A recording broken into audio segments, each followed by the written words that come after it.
During those closed-door sessions, Red revealed a sharper, more biting side of himself. Sarcasm and humor he could never risk showing on air. If the public had known, his career could have been destroyed. And the secret didn't end there. When Red Skelton died, lawyers discovered a clause in his will, one that could have erased his entire artistic legacy. Just 2 months after his father's death, his father, Joseph E. Hart, had once been a circus clown but left the ring to work as a grocer. Yet fate was cruel, was left to raise 4 children in a house filled with grief and desperation. She took whatever job she could find, scrubbing floors, running elevators, any task that might bring in a few coins. Neighbors didn't whisper about their poverty. They spoke openly. That family is dirt poor. For Red, childhood meant growing up under the crushing weight of poverty. Those words and stares hardened his resolve. At just 7 years old, Red began working as a newspaper boy on the streets of Vincennes. Laughter has power.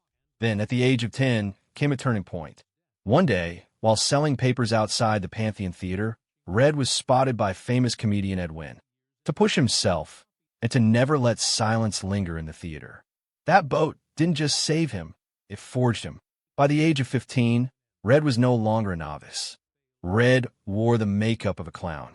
But he went further, sometimes hosting grueling Depression-era dance marathons, where desperate couples danced until collapse for prize money.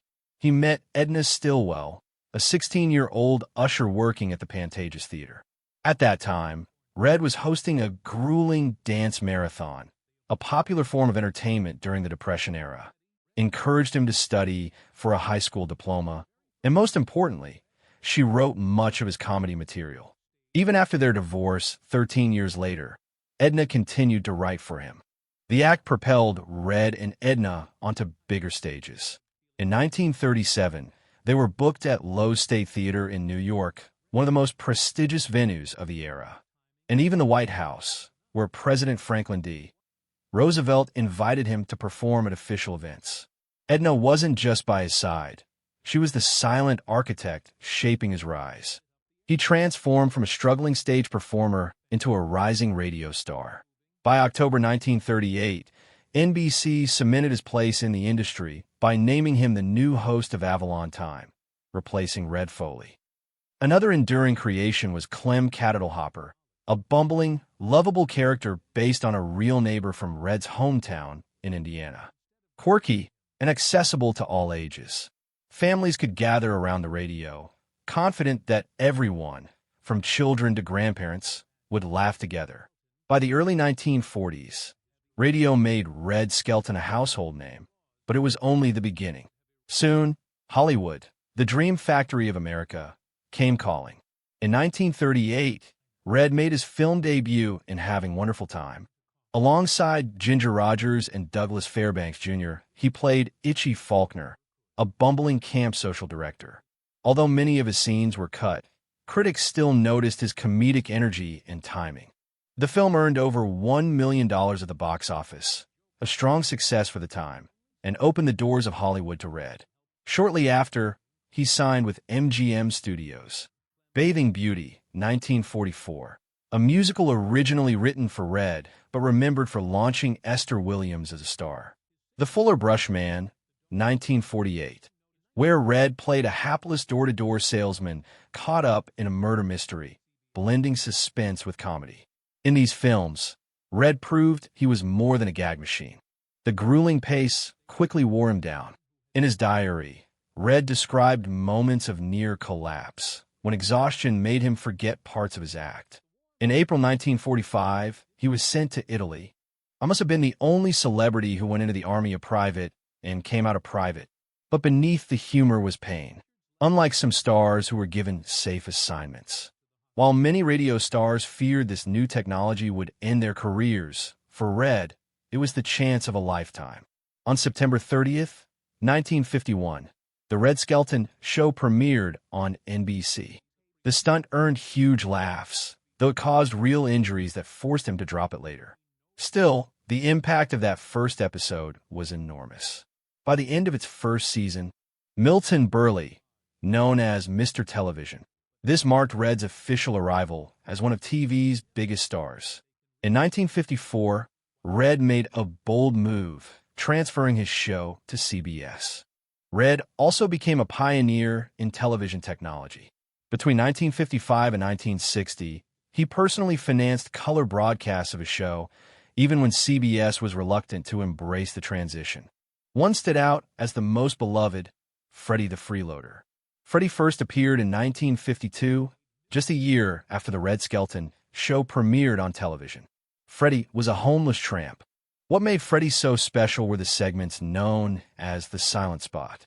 In these performances, Red didn't utter a single word, with only facial expressions, hand gestures, and body movement, proving that Freddy still lived on in the hearts of millions. Freddy was more than a clown in shabby clothes. He embodied hope, kindness, and dignity in hardship. Through Freddy, Red himself was about to face a devastating personal tragedy that would leave him shattered. On stage, Red Skelton gave the world laughter and hope. But in his private life, he endured a heartbreak that no parent ever wishes to face. On May 10th, 1958, Red's only son, Richard Skelton, died of leukemia just 10 days before his 10th birthday. But after endless blood transfusions, Richard's small body could no longer endure the strain. In his final hours, Richard revealed a remarkable tenderness. He turned to his father and said, "Daddy." She could no longer contain her grief. The day before his death, Red had brought Richard a Sears catalog, asking him to pick out his birthday gifts. Richard chose camping gear, a tent, and, most importantly, the red blanket, not for himself, but as a present for his mother. That blanket became a sacred keepsake, one that Georgia held onto for the rest of her life. For Red, he often accompanied his mother during her work with traveling circuses, the same world his father had once been part of. Red became fascinated by the vivid colors, the dramatic lighting, often appeared in his artwork as both a symbol of hope and a mirror of his own inner sorrow. By the 1980s, Red's art was in high demand. Some of his paintings sold for more than $80,000 each, and his lithographs generated millions annually. In fact, for a time, his earnings from painting even surpassed what he made in television. Collectors around the world sought his work. It even reached the #2 spot nationwide.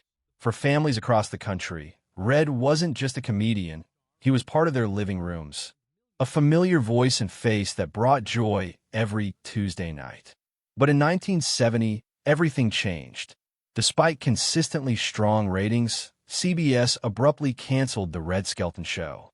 After 17 years of being in the top 10, his program was cut, not because of failing ratings, but because of cold, calculated strategy. NBC attempted to revive his show in 1970. Red remained steadfast in his principles. Unlike many comedians who embraced edgier, more vulgar styles to match the times, he refused to compromise. He believed his audience deserved clean. The millions who continued to attend his live shows proved that his kind of comedy still mattered.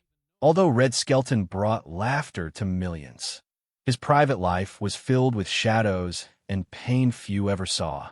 One of the most shocking revelations came in 1980, when 13 of his former writers filed a lawsuit against him. The controversy stemmed from a clause Red had once written into his will. It ordered that all recordings of the Red Skelton show be destroyed upon his death.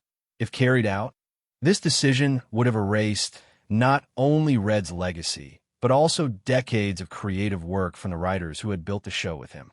When news of the clause became public, the backlash was immediate. Red explained that he had written it during a time of bitterness, when he felt abandoned by the entertainment industry. He later asked himself, ensuring that his work would live on and that his collaborators' contributions would not be lost. But the personal tragedies continued. On May 10th, she had also been the victim of a mysterious shooting in Las Vegas, which left her physically and emotionally scarred. Though Red and Georgia had divorced in 1971, her death devastated him. She was, after all, the mother of his only son.